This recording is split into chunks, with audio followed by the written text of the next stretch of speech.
వార్తలకి స్వాగతం. వార్తలోని వివరాలు. తొలిసారి వినూత్నంగా AP deputy CM Pawan Kalyan వెండితెరపై ప్రత్యక్ష ప్రసారంతో ప్రజలకు ముఖాముఖి నిర్వహించారు. గురువారం మంగళగిరిలోని క్యాంపు కార్యాలయం నుంచి ప్రజా సమస్యల పరిష్కారానికి గాను శ్రీకాకుళం జిల్లా టెక్కలి మండలం రావివలస గ్రామస్తులతో ముఖాముఖి నిర్వహించారు. మన ఊరు మాట మంతి పేరుతో చేపట్టిన ఈ కార్యక్రమాన్ని టెక్కలిలోని భవానీ థియేటర్లో నిర్వహించారు.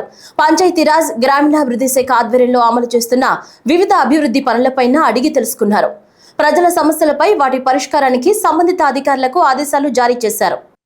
సమస్యలన్నీ విన్న తర్వాత కూడా ముఖ్యంగా మేము చొరవ తీసుకుని ఈరోజు దాదాపు ఒక 12 కోట్లు 15 కోట్లు 3 కోట్లు ఎక్కువ పెట్టారా?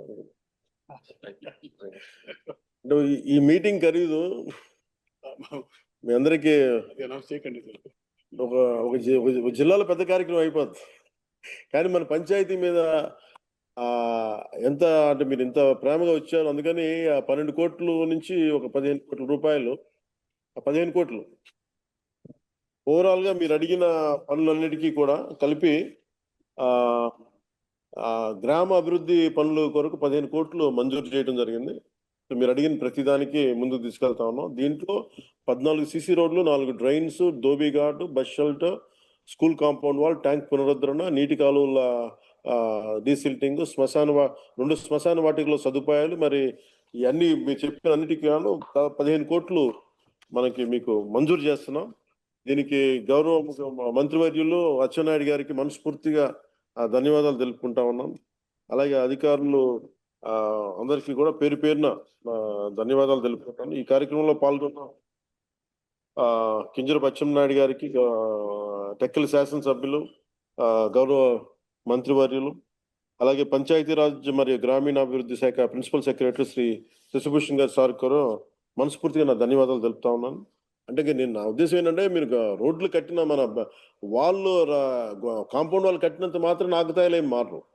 అంటే స్కూల్ వైపు చూడాలంటే, భయపడాలంటే మీరు అందరూ ఏకతాటి మీద, ఇర్రెస్పెక్ట్ ఆఫ్ పొలిటికల్ పార్టీస్, మీరు కొంతమంది వైసీపీ ఉండొచ్చు, టీడీపీ ఉండొచ్చు, జనసేన ఉండొచ్చు, ఇంకే పార్టీ అయినా కావచ్చు, బీజేపీ ఉండొచ్చు, ఎవరైనా ఉండొచ్చు, కానీ ఇర్రెస్పెక్ట్ ఆఫ్ పార్టీస్, బట్ గ్రామానికి దగ్గరికి వచ్చేటప్పటికి మీరందరూ ఏకతాటిపైన ఉండటం అవసరం. ముఖ్యంగా స్కూల్ పిల్లలకు సంబంధించి కానీ, గ్రామ ఉమ్మడి ఆస్తుల మీద కానీ మనందరం ఏకాభిప్రాయంతో ఉండాలని మనస్ఫూర్తిగా కోరుకుంటూ, అలాగే పిల్లలు రోజు బడికి వెళ్తున్నారా లేదా అనే విషయాన్ని కూడా తల్లిదండ్రులు, గ్రామ పెద్దలు కూడా చూసుకోవాలి. విద్య అనేది ఇందాక మన జగదీశ్వర్ గారు మాట్లాడుతా మన ఎడ్యుకేషన్ గురించి చాలా గొప్పగా చెప్పారు. అందువల్ల విద్య అనేది మనం పిల్లలకి ఇవ్వగలిగితే అది విలువైన ఆస్తి. అందుకని అది కూడా మీ దృష్టికి తీసుకొస్తా ఉన్నాను. అలాగే గ్రామ శుభ్రత, శానిటేషన్, వీటన్నిటికి కూడా మీరు అందరూ ప్రత్యేకించి భాగస్వామ్యం తీసుకోండి. కనీసం విలేజ్ సచివాలయాలు ఉన్నాయి, మీరందరూ పంచాయతీ ఆఫీసులు ఉన్నాయి, వీళ్ళందరూ కనీసం ఒక రోజుకి గ్రామ పరిసరాలను శుభ్రంగా చేసుకోవడంలో మీరు పార్టిసిపేట్ చేయాల్సిందిగా మనస్ఫూర్తిగా మిమ్మల్ని కోరుకుంటా ఉన్నాను. రేషన్ కార్డు కోసం కొత్తగా దరఖాస్తు చేసుకున్న వారు ఎలాంటి ఆందోళన చెందాల్సిన అవసరం లేదని ఏపీ మంత్రి నాదెండ్ల మనోహర్ అన్నారు. దరఖాస్తు స్వీకరించిన 21 రోజుల్లో దాన్ని పరిష్కరిస్తామని తెలిపారు. కొత్త రేషన్ కార్డుకు మ్యారేజ్ సర్టిఫికేట్ అవసరం అంటూ జరుగుతున్న ప్రచారంపై ఆయన స్పందించారు. ఎట్టి పరిస్థితుల్లోనూ మ్యారేజ్ సర్టిఫికేట్, పెళ్లి కార్డు, పెళ్లి ఫోటో అవసరం లేదని స్పష్టం చేశారు. ఈ విషయంలో క్షేత్రస్థాయి సిబ్బంది ఎలాంటి పొరపాట్లు చేయొద్దని చెప్పారు. రేషన్ కార్డుకు ఎవరు దరఖాస్తు చేసినా స్వీకరించాలన్నారు. ఏమైనా సందేహాలుంటే క్షేత్రస్థాయిలో పరిశీలించి నిర్ణయం తీసుకోవాలని మంత్రి మనోహర్ సూచించారు. 4.24 కోట్ల మందికి జూన్లో ఉచితంగా రేషన్ కార్డులు జారీ చేస్తామన్నారు. దీనికి సంబంధించిన పూర్తి సమాచారం తమ వద్ద ఉందని, అందులో ఎక్కడా లోపం లేదన్నారు.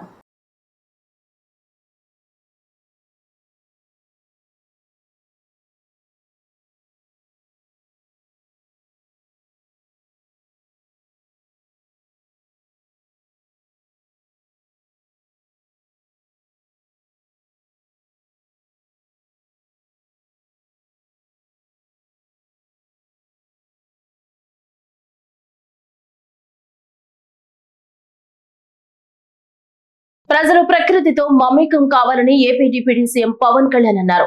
విజయవాడ తుమ్మలపల్లి కళాక్షేత్రంలో నిర్వహించిన జీవ వైవిధ్య వేడుకల్లో ఆయన పాల్గొని మాట్లాడారు. చెట్లు తొలగించడం కాదని మొక్క నాటడం నేర్చుకోవాలని చెప్పారు. ప్రకృతి నుంచి తీసుకోవడమే కాదు, ఇవ్వడానికి అలవాటు పడాలన్నారు. సహజంగా పెరిగిన మొక్కలు మనకి అవసరం కాకపోవచ్చని, కానీ ఇవి జీవ వైవిధ్యానికి తోడ్పడతాయని వివరించారు.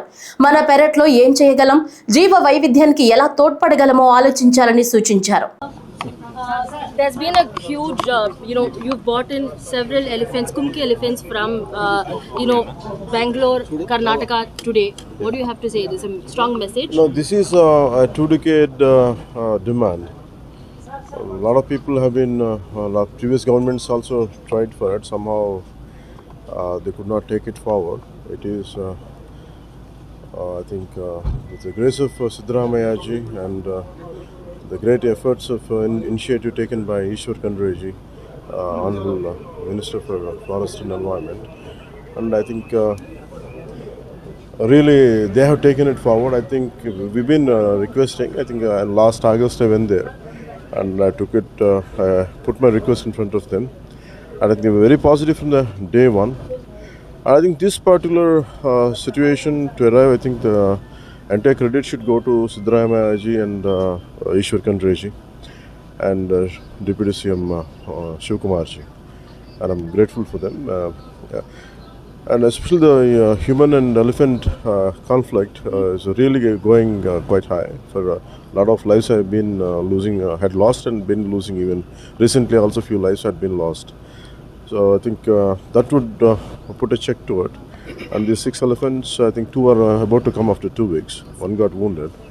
I think 6 of the, out of 6, 4 are coming right now. They're on the way from Chittor. I think they would go, they'll be camped in Kuppam right now in Chittor. So first they would go into the forest and they train the wild elephants and they maneuver their path and make sure that they don't come into the fields and the paddy fields and whatever it won't hurt the interest of the farmers. I think that's how it is. And Karnataka has around 3,600 elephants and the biggest achievement I can say is it is a very emotional attachment for people of Karnataka. It is like giving their, they say it is like sending their daughters. So it is that sentimental to them, and that's the reason why in previous governments why could somehow they didn't trust. I think somehow in the current NDA government under the leadership of Honorable CM Shri Chandrababu Naidu ji, and I think they trusted and that. ఏ పంటలు సాగు చేయాలో రైతులకు ముందే చెప్పాలని అధికారులకు AP CM Chandrababu సూచించారు. పంటలు గిట్టుబాటు ధరలపై ఏర్పాటు చేసిన కేబినెట్ సబ్ కమిటీతో ఆయన సమీక్ష నిర్వహించారు. ఈ సందర్భంగా మాట్లాడుతూ బర్లీ పొగాకు మెట్రిక్ టన్నుకు 12,000, కోకో కేజీకి 500 రూపాయలు ధర చెల్లిస్తున్నట్లు తెలిపారు. పొగాకు, కోకో పంటలను కంపెనీలే కొనుగోలు చేసేలా చూడాలని అధికారులను ఆదేశించారు. మద్దతు ధర కన్నా తగ్గితే రైతులను నేరుగా ఆదుకోవాలన్నారు. రైతులు నష్టపోకుండా ఈ ఏడాది హెచ్డి బర్లీ పొగాకు రకానికి క్రాప్ హాలిడే ప్రకటిస్తున్నట్లు సీఎం వెల్లడించారు. ప్యూర్ జ్యూస్లపై జీఎస్టీ తగ్గింపునకు కృషి చేస్తారని సీఎం తెలిపారు. టీటీడీ ప్రసాదంగా మ్యాంగో జ్యూస్ ఇవ్వాలని భావిస్తున్నట్లు చెప్పారు. కేంద్ర మంత్రులతో రైతుల సమస్యలపై చర్చించనున్నారు. ఈ నేపథ్యంలోనే కేబినెట్ సబ్ కమిటీతో సీఎం సమీక్ష నిర్వహించారు.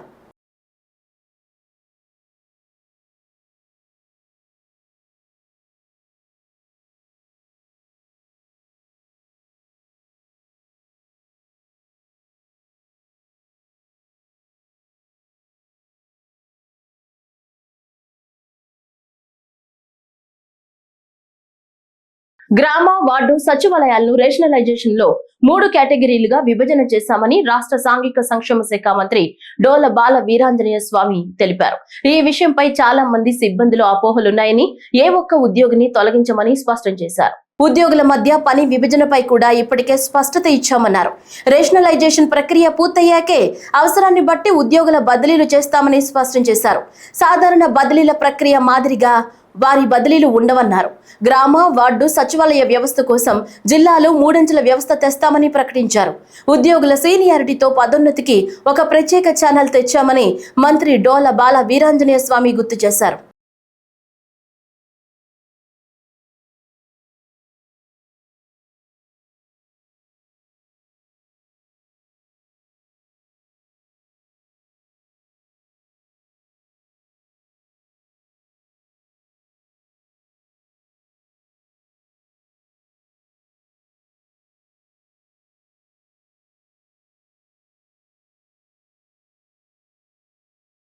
వైసీపీ సాధారణ కార్యకర్తలను మొదలుకుని రాష్ట్ర స్థాయి నాయకులను సైతం వదిలిపెట్టకుండా కూటమి ప్రభుత్వం అక్రమ కేసులు పెడుతూ జైలు పాలు చేస్తుందని మాజీ మంత్రి వైసీపీ కాకినాడ జిల్లా అధ్యక్షులు దాడిశెట్టి రాజా అన్నారు. రాష్ట్రంలో అరాచక పాలన చేస్తుందని, ప్రజా సంక్షేమాన్ని వదిలి రాష్ట్రంలో రాజకీయ కక్షపూరిత వైఖరి అవలంబిస్తుందని, అక్రమ ధనార్జనకు తెరలేపుతుందని ఆరోపించారు.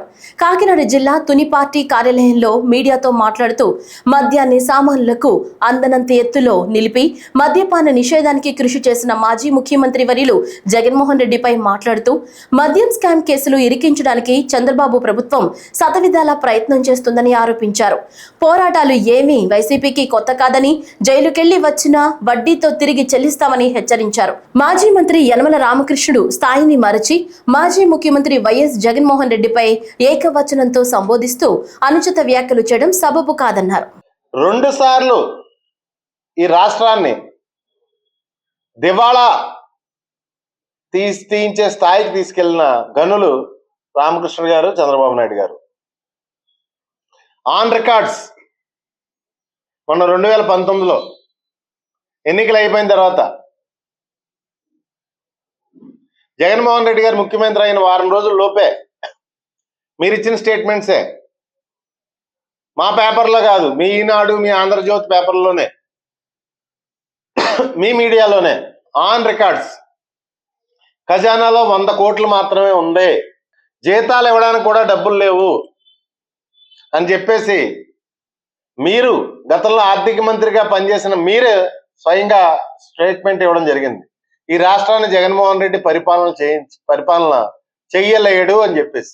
ఒకటే, ఈ రాష్ట్ర ప్రజలందరినీ నేను విన్నవించుకునేది ఏంటంటే, అప్పుల గురించి ఈ లిక్కర్ స్కామ్ లాగే ఏమీ లేని దాన్ని గాలిని పోగు చేసి అప్పుల గురించి ఈ రాష్ట్రాన్ని ఒకసారి ప్రజలను విన్నవించుకుంటున్నాను.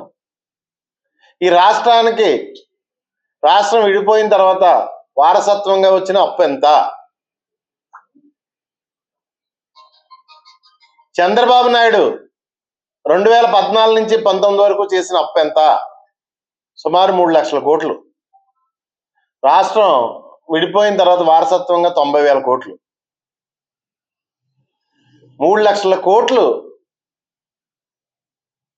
అప్పుడు అప్పు చేసి కనీసం ఒక్క సంక్షేమ పథకం కానీ, తన ఎన్నికల్లో ఇచ్చిన హామీలు కానీ ఏమీ కూడా అమలు చేయలేదు. ఒక్కటి కూడా అమలు చేయలేదు. వాళ్ళ శ్రద్ధ అంతా చంద్రబాబు నాయుడు, ఆర్థిక మంత్రిగా ఉన్న యనమల రామకృష్ణుడు, గతంలో ఆర్థిక మంత్రిగా ఉన్న యనమల రామకృష్ణుడు శ్రద్ధ అంతా వాళ్ళ 45 ఏళ్ళ రాజకీయ జీవితంలోని 15 ఏళ్ళ అధికారంలోని వాళ్ళ శ్రద్ధ అంతా ఈ రాష్ట్రాన్ని దోచుకోవడం పైనే. వాళ్ళు పరిపాలన చేసిన 15 ఏళ్ళు చాలా పట్టుదలగా ఈ రాష్ట్రాన్ని దోచుకున్న పరిస్థితులు మనం చూసాం. మంత్రి కొలుసు పార్థసారథి సమావేశం ఏర్పాటు చేశారు. ఈ సందర్భంగా మాట్లాడుతూ బాపట్ల జిల్లాలో బ్లాక్ బెర్రీ పొగాకు పంటను ఈసారి అత్యధికంగా సాగు చేశారన్నారు. పొగాకు పంటకు తగిన గిట్టుబాటు ధరలు కంపెనీలు కల్పించడం లేదని తెలిసిందని, డిఆర్సీలో పొగాకు పంట ధరలపై చర్చిస్తామని, రైతుల దగ్గర ఉన్న పొగాకు పంటను కంపెనీలతో ప్రభుత్వం మాట్లాడి కొనే విధంగా చూస్తామన్నారు. ఇప్పటికే పొగాకు ధరలపై సీఎం చంద్రబాబు అధికారులతో చర్చించారని, పొగాకు రైతులు ధరలపై అధైర్యపడొద్దన్నారు. ఈ బ్లాక్ బర్లీకి ఇంటర్నేషనల్లో ఏ విధంగా మార్కెట్ ఉంది, తర్వాత అదేవిధంగా వేరే స్టేట్స్లో ఏ విధంగా ఉంది, మన స్టేట్లో ఎందుకు ఈ విధంగా అయిందని ఒక రిపోర్ట్ ఇస్తే అందరు మెంబర్స్ అందరికీ సర్క్యులేట్ చేయండి. Next irrigation. సో ఇప్పుడు రెజల్యూషన్ పాస్ చేసే విధంగా శుక్రవారం రోజున మన స్థాయిలో చేస్తున్నాము. అట్లే 3 జిల్లాల నుంచి కూడా సమాచారం తీసుకుంటున్నాము. అదేవిధంగా జీఓఎం అంటే గ్రూప్ ఆఫ్ మినిస్టర్స్ దగ్గరికి కూడా వీళ్ళని డేట్ తీసుకొని అందరినీ తీసుకుని అట్లనే సార్ చెప్పినట్టుగా ఇన్ఛార్జ్ మినిస్టర్ గారు చెప్పినట్టు క్రిమినల్ కేసెస్ కానీ ఎసెన్షియల్ కమోడిటీస్ ఏదైనా యాక్ట్ కింద మనం ఏమైనా ముందుకు పోగలమా అనేది కూడా. పల్నాడు జిల్లా గురజాల నియోజకవర్గం దాచేపల్లి తంగేడు గ్రామానికి చెందిన వైసీపీ కార్యకర్త ఉప్పుతోళ్ల హరికృష్ణ అరెస్టుకు నిరసనగా దాచేపల్లి పోలీస్ స్టేషన్ ముందు వైసీపీ కార్యకర్తలు నిరసన తెలిపారు. వివరాల్లోకి వెళితే అర్ధరాత్రి 12 గంటలకు సమయంలో తంగేడ గ్రామానికి చెందిన హరికృష్ణ, ఎల్లయ్య అనే తండ్రి కొడుకులను తెలుగుదేశం పార్టీ కార్యకర్తలకు చెందిన ప్రైవేట్ వాహనంలో నోట్లో గుడ్డలు కుక్కి తీసుకుని వచ్చి పోలీస్ స్టేషన్లో పెట్టి చితకబాదారని, దాంతో హరికృష్ణకు తీవ్ర గాయాలయ్యాయని హరికృష్ణ కుటుంబం సభ్యులు తెలిపారు. హరికృష్ణను వెంటనే తమకు చూపించాలని, ఎందుకు అరెస్టు చేశారో కూడా తెలియపరచాలని వైఎస్ఆర్సీపీ కాంగ్రెస్ పార్టీ కార్యకర్తలు స్టేషన్ ముందు బైఠాయించారు. దాచేపల్లి పట్టణ సీఐ తీరు కూడా తెలుగుదేశం పార్టీ కార్యకర్తలా ఉందని, రోజుకొక వైఎస్ఆర్సీపీ కాంగ్రెస్ పార్టీ కార్యకర్తలను తీసుకొచ్చి కొట్టడమే పనిగా పెట్టుకున్నారని తెలిపారు. స్టేషన్ మీద కూర్చునేవాడిని అయితే అది డిఫరెంట్ గా ఉంది సార్.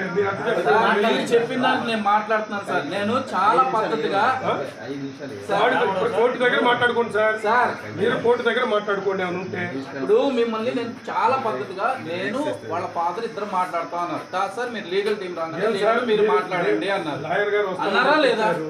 మీరు లీగల్ నేనేం చెప్పాను, కోర్టు కాడ మాట్లాడుకోండి. లేదు, ఇప్పుడు ఇక్కడ మీరు మాట్లాడమన్నారు. కోర్టు దగ్గర మాట్లాడుకోండి, హాస్పిటల్ దగ్గర పెడతామని చెప్పి అట్లా కాదు సార్. ఇప్పుడు నేను అడిగాను, నేను అడిగితే మీరు ఏమన్నారు? నేను కనుక్కున్నాను, కుదరదు అన్నారు కదా సార్. అంటే రీజన్ ఏంటి? లేదు మేము లీగల్ గా కుదరదని చెప్పి లీగల్ ఎవరిని కనుక్కున్నారు? లీగల్ టీం ఎవరు సార్? పలానోళ్ళు అని చెప్పండి. చెప్పాల్సిన అవసరం లేదు సార్. అది మళ్ళీ మాట్లాడతారు సార్. అది మాట్లాడతా అంటే అప్పుడు నిజంగా మీరు అన్నట్టు మేము వెళ్ళి కూర్చోవాల్సి వస్తుంది సార్. ఎక్కడో ఒకటి కూర్చోండి. మీ ఇష్టం సార్.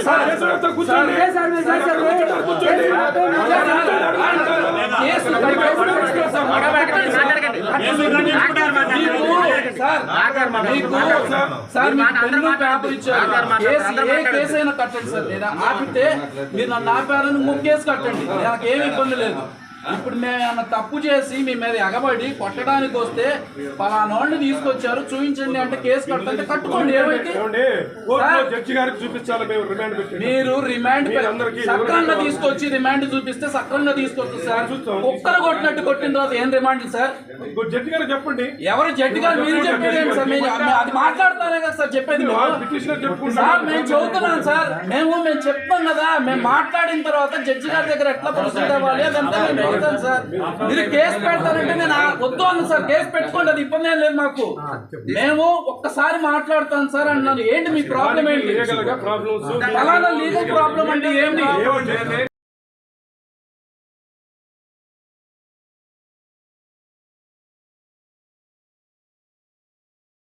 తాడేపల్లిలో వైఎస్ఆర్సీపీ అధ్యక్షులు వైఎస్ జగన్ సమావేశం నిర్వహించారు. ఈ సందర్భంగా ప్రజలకు ఇచ్చిన హామీలను నెరవేర్చేదాకా చంద్రబాబు నేతృత్వంలోని కూటమి ప్రభుత్వంపై వైఎస్ఆర్సీపీ నిరసన గళం వినిపిస్తూనే ఉంటుందని పార్టీ అధినేత మాజీ సీఎం వైఎస్ జగన్మోహన్ రెడ్డి స్పష్టం చేశారు. ఈ క్రమంలో ఎన్నికల ఫలితాలు వెలువడిన తేదీ జూన్ 4వ తేదీని వెన్నుపోటు దినంగా నిర్వహిస్తామని ప్రకటించారాయన. శ్రీ చంద్రబాబు నాయుడు గారి 12 నెలల పాలన చూద్దాం. చంద్రబాబు నాయుడు గారి 12 నెలల పాలన చూస్తే రాష్ట్ర ప్రభుత్వానికి సంబంధించిన ఆర్థిక పరిస్థితి ఎలా ఉంది అన్నది మొట్టమొదటగా మొదలెడదాం. మా హయాంలో అయితే కోవిడ్ లాంటి మహమ్మారిని కూడా ఎదుర్కొని మేము రాష్ట్రాన్ని నడపవలసిన పరిస్థితి మా హయాంలో జరిగింది. ఇంతకుముందు ఎప్పుడూ చూడాల కోవిడ్ లాంటిది ఒకటి ఉంటుందని, కోవిడ్ లాంటిది ఒకటి రాగలుగుతుందని, దానివల్ల రాష్ట్రం అతలాకుతలం కాగలుగుతుంది అన్న పరిస్థితులు ఎప్పుడూ కూడా ఎవరు కూడా గతంలో చూడాల. కానీ అలాంటి పరిస్థితుల్లో కూడా రాష్ట్రాన్ని మేము గొప్పగా నడిపామని కూడా చెప్పవచ్చు. గొప్పగా నడుపుతూనే ఒకవైపున సంక్షేమం చూపించాం, మరోవైపున అభివృద్ధిని కూడా గొప్పగా నడుపుతూ చూపించగలిగాం.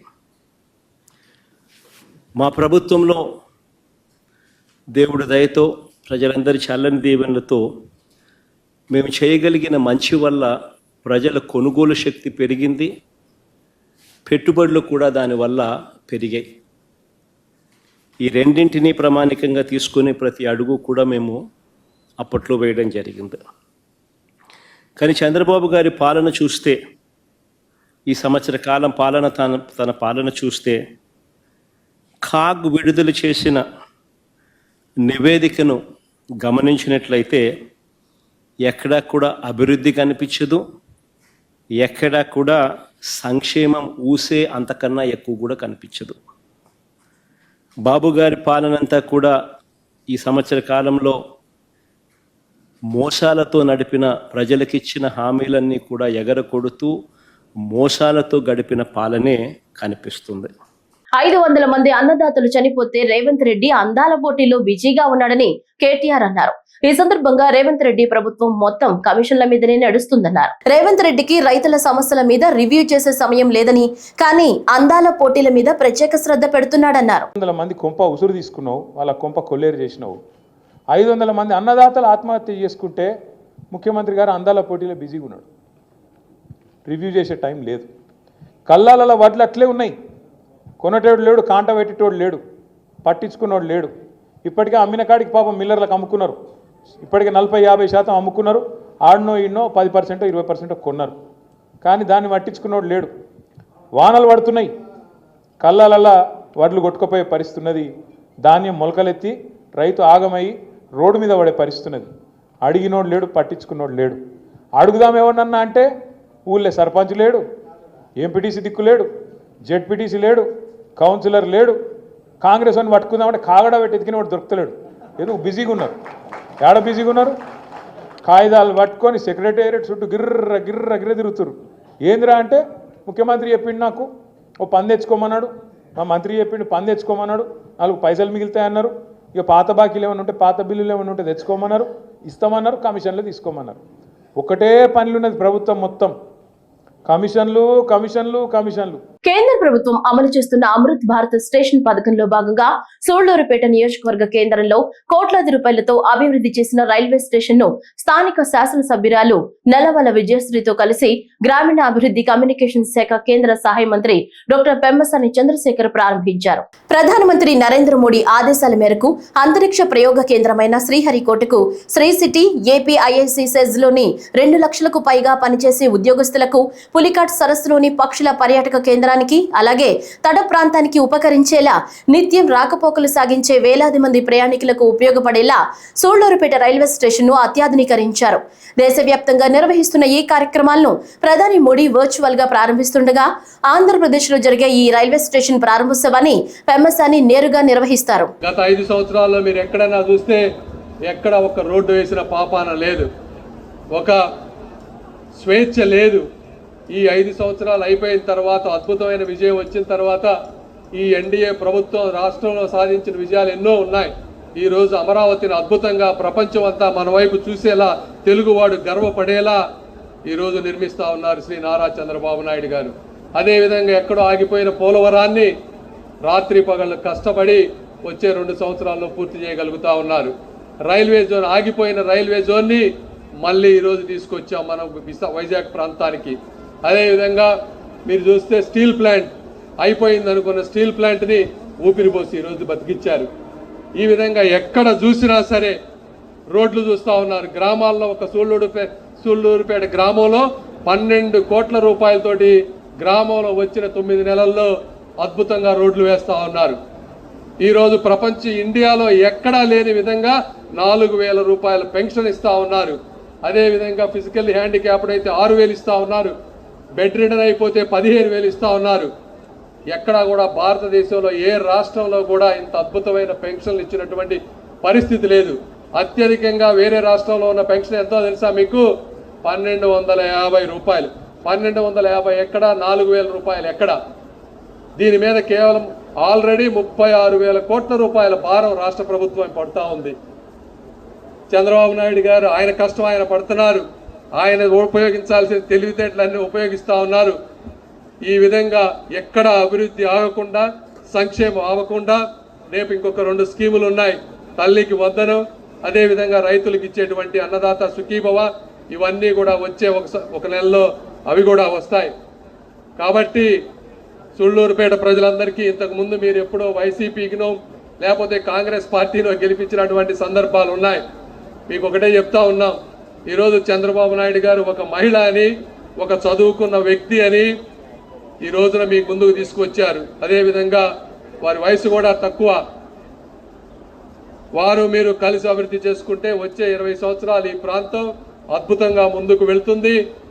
చెప్పుడు మాటలు నమ్మొద్దు. మీరు గత 5 సంవత్సరాల్లో చూస్తుంటారు ఎంతటి రౌడీయిజం అరాచకం ఉండిందో ఈ ప్రాంతంలో. ఈరోజు ప్రజలందరూ కూడా స్వేచ్ఛగా ఉంటా ఉన్నారు. మళ్ళీ మాయ మాటలతో వస్తూ ఉంటారు, వచ్చి ఎక్కడో అమరావతిలో అభివృద్ధి చెందుతుంది, డబ్బు అక్కడ పెడతా ఉన్నారని చెప్తా ఉంటారు. అవన్నీ మీరు ఎవరు దయచేసి నమ్మొద్దు. ఈరోజు హైదరాబాద్ తీసుకుంటే హైదరాబాద్ 3 నగరాలను ప్రజలు పోలుస్తూ ఉన్నారు. 1 డల్లాస్, 2 దుబాయ్, 3 హైదరాబాద్ అనే స్టేజ్కి ఈరోజు వచ్చిందంటే అది ఆ రోజు శ్రీ నారా చంద్రబాబు నాయుడు గారు చేసినటువంటి బీజం. అలాంటి బీజం ఈరోజు అమరావతిలో పడబోతా ఉంది. మీరు అయిపోయిన తర్వాత వచ్చి చూడండి, ప్రపంచంలో ఏ నగరం కూడా అమరావతి అంత అద్భుత నగరంగా ఉండదు. రాష్ట్రాన్ని ప్రగతి పదంలో తీసుకువెళుతూ ప్రజలకు మంచి చేయడమే లక్ష్యంగా ముందుకు సాగుతున్న సీఎం చంద్రబాబు నాయకత్వంలోని కూటమి ప్రభుత్వానికి శ్రీ ఆంజనేయ స్వామి వారు శక్తిని ప్రసాదించాలని గుడివాడ ఎమ్మెల్యే వెనిగండ్ల రాము ఆకాంక్షించారు. గుడివాడ పట్టణంలో వైభవపేతంగా జరుగుతున్న శ్రీ హనుమత్ జయంతి వేడుకల్లో కూటమి నేతలతో కలిసి ఎమ్మెల్యే వెనిగండ్ల రాము పాల్గొన్నారు. ముందుగా పట్టణంలో ప్రసిద్ధిగాంచిన బంటుమిల్లి రోడ్లోని శ్రీ అభయాంజనేయ స్వామి వారి దేవస్థానంలో స్వామివారిని దర్శించుకుని ప్రత్యేక పూజలు చేశారు. ముందుగా దేవస్థాన సాంప్రదాయం ప్రకారం దేవాదాయ శాఖ అధికారులు, వేద పండితులు ఎమ్మెల్యే రాముకు స్వాగతం పలికారు. అనంతరం స్వామివారికి సమర్పించనున్న పూజా సామాగ్రిని శిరస్సుపై ఉంచుకుని దేవస్థానం చుట్టూ ఎమ్మెల్యే రాము ప్రదక్షిణలు నిర్వహించారు. ఈ సందర్భంగా స్వామివారికి ఎమ్మెల్యే రాము ప్రత్యేక పూజలు చేయగా వేద పండితులు ఆయనకు వేదాశీర్వచనాలు అందజేశారు. ఈ సందర్భంగా మాట్లాడుతూ అంగరంగ వైభవంగా జరుగుతున్న శ్రీ హనుమత్ జయంతి వేడుకల్లో పాల్గొనడం సంతోషకరమని ఎమ్మెల్యే రాము హర్షం వ్యక్తం చేశారు.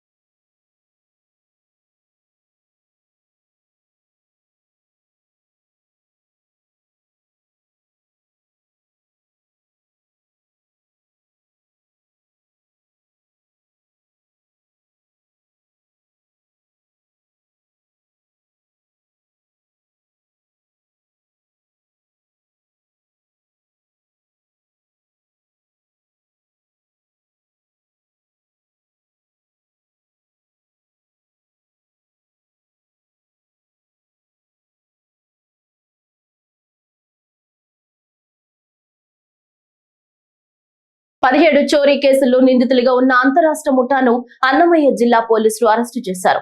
నిందితుల నుంచి ₹1 కోటి విలువ చేసి కేజీ బంగారం, 3 కేజీల వెండి, 1,40,000 నగదు, 2 ద్విచక్ర వాహనాలు, 1 ఆటోను స్వాధీనం చేసుకున్నారు. రాజమండ్రి, తిరుపతి, అన్నమయ్య జిల్లాల్లో చోరీలకు పాల్పడే వీరిపై 100కు పైగా కేసులు నమోదై ఉన్నాయి. చోరీలకు పాల్పడే గోదావరి జిల్లా లక్కవరంకు చెందిన తోట శివకుమార్, చిత్తూరు జిల్లా మొరవారిపల్లెకు చెందిన జెట్టి సుబ్రహ్మణ్యం, అన్నమయ్య జిల్లా మాధవరం పోడుకు చెందిన సూరేపల్లి వెంకటేశ్లను రాజంపేట మండలం ఊటుకూరు రింగ్ రోడ్డు వద్ద నిందితులను అరెస్టు చేసినట్లు అన్నమయ్య జిల్లా ఎస్పీ విద్యాసాగర్ నాయుడు తెలిపారు. We have confirmed that this person is తోట శివకుమార్ అలియాస్ శివభవాని. ముఖ్యంగా ఇతను 150 కేసెస్లో నిందితుడు. ఇతని మీద 150 కేసులు ఉన్నాయి. ఇతను వైజాగ్ గాజువాక ఏరియాకి సంబంధించిన అతను. గతంలో విజయవాడ, బందరు, గుంటూరు, మంగళగిరి, తాడేపల్లి, హనుమాన్ జంక్షన్, కొయ్యలగూడెం, రాజమండ్రి, తుని, అనకాపల్లి, చీపురుపల్లి అంటే ఎంటైర్ కోస్టల్ రీజియన్ అంతా కూడా అంటిల్ తిరుపతి ఇక్కడ. So throughout the entire state this person has conducted around 150 offences till date. దీంట్లో ఇతను అరెస్ట్ అయ్యి 24 డిసెంబర్ 15వ తేదీ అంటే జస్ట్ 6 months బ్యాక్ రిలీజ్ అయ్యాడు. అవ్వడంతోనే అనకాపల్లి జిల్లాలో మరియు రాజమండ్రి డిస్టిక్లో కూడా ఇతను అఫెన్సెస్ చేయడం జరిగింది. అక్కడ అఫెన్సెస్ చేసిన తర్వాత బెంగళూరు ఏరియాకి వెళ్ళిపోవడం, అక్కడ నుండి మళ్ళా తిరుపతి వచ్చి అతనికి తోటి ముద్దాయి జెట్టి బాలసుబ్రహ్మణ్యం అన్నతను తిరుపతి అతను. ఇతను జైల్లో ఉన్నప్పుడు పరిచయం, ఇతనికి రాజమండ్రి సెంట్రల్ జైల్లో ఉన్నప్పుడు. ఇతనితో కలిసి జైల్లో ఉన్నప్పుడు ఉన్న పరిచయాన్ని బట్టి తిరుపతిలో రూమ్ తీసుకుని అక్కడ నుండి తిరుచానూరు ఆ ఏరియాస్ అన్నీ కూడా అఫెన్సెస్ చేశారు. అక్కడ మళ్ళీ పోలీసు వాళ్ళు నిఘా పెట్టారు. మీ గురించి వెతుకుతున్నారు అని తెలిసినప్పుడు ఇక్కడ లోకల్గా ఇంకొక అబ్బాయి ఉన్నాడు, A3 సూరేపల్లి వెంకటేష్ అని చెప్పి. ఇతను కోడూరు ఏరియాకి సంబంధించిన అతను. ఇతను హెల్ప్ తీసుకుని రాజమండ్రిలో ఇల్లు అనేది ఒకటి అద్దెకి తీసుకుని అక్కడ మనకి రాజమండ్రి, కోడూరు అండ్ మన్నూరు పిఎస్ లిమిట్స్లో కూడా మేజర్ అఫెన్సెస్ చేయడం జరిగింది. అన్నీ కూడా 300 గ్రామ్స్ 250 గ్రామ్స్ ఈ విధమైన కంప్లైంట్స్ అనేవి వచ్చినాయి. మంత్రి నిమ్మల రామానాయుడు మీడియా సమావేశం ఏర్పాటు చేశారు. ఇప్పుడు ఆ వివరాలు చూద్దాం. 5 సంవత్సరాలు ఆయన పరిపాలన చూస్తాం మనందరం కూడా. Fake button, fake welfare, fake CM. 5 సంవత్సరాలు జగన్మోహన్ రెడ్డి పాలనంతా కూడా. ఎందుకంటే fake welfare, fake button, fake CM Jaganmohan రెడ్డిని ఎందుకు చెప్తూ ఉన్నానంటే, మోసకారి సంక్షేమం ఏదైతే ఉందో దాన్ని ఒక్కసారి మీరందరూ కూడా గుర్తు చేసుకోండి. ఆ రోజు ఏదైతే రైతు భరోసా పేరు చెప్పి పిఎం కిసాన్ అని చెప్పి 6,000 రూపాయలు ప్రధానమంత్రి గారు ఇస్తారు ప్రతి సంవత్సరం కూడా. ప్రధానమంత్రి గారు పిఎం కిసాన్ కింద ఆ వాయిదా 2,000 రూపాయలు రైతుల అకౌంట్లో పడిపోయినాయి. రైతుల అకౌంట్లో పడిపోయిన తర్వాత రోజు మళ్ళీ జగన్మోహన్ రెడ్డి గారు రైతుల అకౌంట్లోకి 2,000 పంపిస్తున్నానని బటన్ నొక్కుతాడు. అంటే ఎంత ఫేక్గా కాదా ఇది? ఆల్రెడీ అప్పటికే ఒక రోజు ముందుగానే నరేంద్ర మోడీ గారి దగ్గర నుంచి మనకి అకౌంట్లోకి డబ్బులు వచ్చేసాయి రైతులకి. అంటే వచ్చేసినటువంటి సొమ్ము కూడా ఈయన మళ్ళీ దానికి ఒక పేపర్లో పెద్ద అడ్వర్టైజ్మెంట్ వేసుకుని, టీవీలో ఒక అడ్వర్టైజ్మెంట్ పెట్టుకుని, ఒక ఫేక్ బటన్ నొక్కి మళ్ళీ మనల్ని మోసం దగా. అందుకే fake button, fake welfare, fake CM అన్నటువంటి పరిస్థితి జగన్మోహన్ రెడ్డిది. మొన్న 2024లో జగన్మోహన్ రెడ్డి అనేటువంటి భూతాన్ని సీసాలో పెట్టి బెరడా పెట్టి బిగించారు మీరు. మళ్ళీ సీసాలోంచి బయటికి రావాలనే ప్రయత్నం చేస్తుంది ఆ భూతం. మీరు కూడా ఏదో సినిమా ఉంది కదా, ఏం సినిమా అది? సినిమా అనుష్క పేరు చెప్తే గుర్తొస్తుంది మీకు. అరుంధతి పేరు చెప్పలేదు నేను, అనుష్క పేరు చెప్తే చెప్పాను అరుంధతి అని. అరుంధతి సినిమా, అందులో కూడా సమాధి చేస్తారు. సమాధి చేస్తే మళ్ళీ రావడానికి ప్రయత్నం చేస్తాడు. ఏదో ఒక రూపంలో వచ్చాడు. వచ్చిన తర్వాత ఎంత విధ్వంసం చేశాడు చూసారా అరుంధతి సినిమాలో. సమాధి పశుపతి, ఆ రోజు పశుపతి, ఈ రోజు జగన్మోహన్ రెడ్డి. మళ్ళీ అటువంటి వ్యక్తి కనుక మళ్ళీ ఆ బిరడా తీసుకుని శేషాలోంచి వస్తే, నిన్ననే నేను చెప్పాను, ఈవేళ చంద్రబాబు నాయుడు గారు, పవన్ కళ్యాణ్ గారు, అక్కడ నరేంద్ర మోడీ గారు వచ్చారు కాబట్టి ఈరోజు మనం ఈ ప్యాంటు సొక్కాలు బట్టలు వేసుకున్నాం. అదే జగన్మోహన్ రెడ్డి తప్పుజారి మొన్న వచ్చుంటే గోసిగడ్డు కూడా మనకు ఉండేది కాదు ఈ రాష్ట్రానికి.